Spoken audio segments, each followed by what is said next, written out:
Venjaramoodu bus സ്റ്റാൻഡിൽ വിദ്യാർത്ഥികൾ തമ്മിലുണ്ടായ സംഘർഷത്തിനിടെ വയോധികയ്ക്ക് പരിക്ക്. പിടിക്കണോ? സാവു ഒന്ന് പിടിച്ചോ.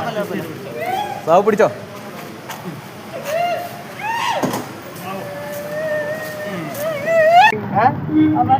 അവന്മാർ തമ്മിൽ അടി കൂടിയിട്ട് അമ്മയപ്പ അടിക്കാൻ വേണ്ടി വന്നായിരിക്കില്ല, പക്ഷെ അടിയിൽ വീണതാണ് അല്ലേ? വീണതാണ്. ഇളക്കി കാല് വയ്യാത്തോണ്ട് നിൽക്കാൻ പറ്റുന്നില്ല. അവന്മാർ ഓടിക്കുന്നത്. വട്ടയം തടത്തരികത്ത് വീട്ടിൽ ഗോമതിയമ്മ 75 പരിക്കേറ്റ് ചികിത്സയിലുള്ളത്.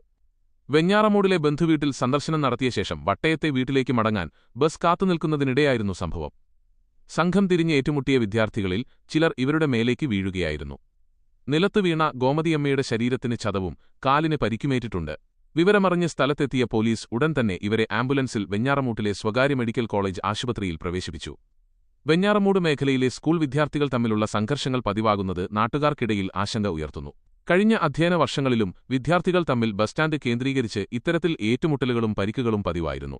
പുതിയ അധ്യയന വർഷത്തിന്റെ തുടക്കത്തിൽ തന്നെ വിദ്യാർത്ഥികളുടെ അക്രമം വയോധികയ്ക്ക് പരിക്കേൽക്കുന്നതിൽ വരെ എത്തിയ സാഹചര്യത്തിൽ പോലീസ് കൂടുതൽ കർശനമായ നിരീക്ഷണം ഈ മേഖലയിൽ ഏർപ്പെടുത്തേണ്ടതിന്റെ ആവശ്യകത ഉയരുകയാണ്.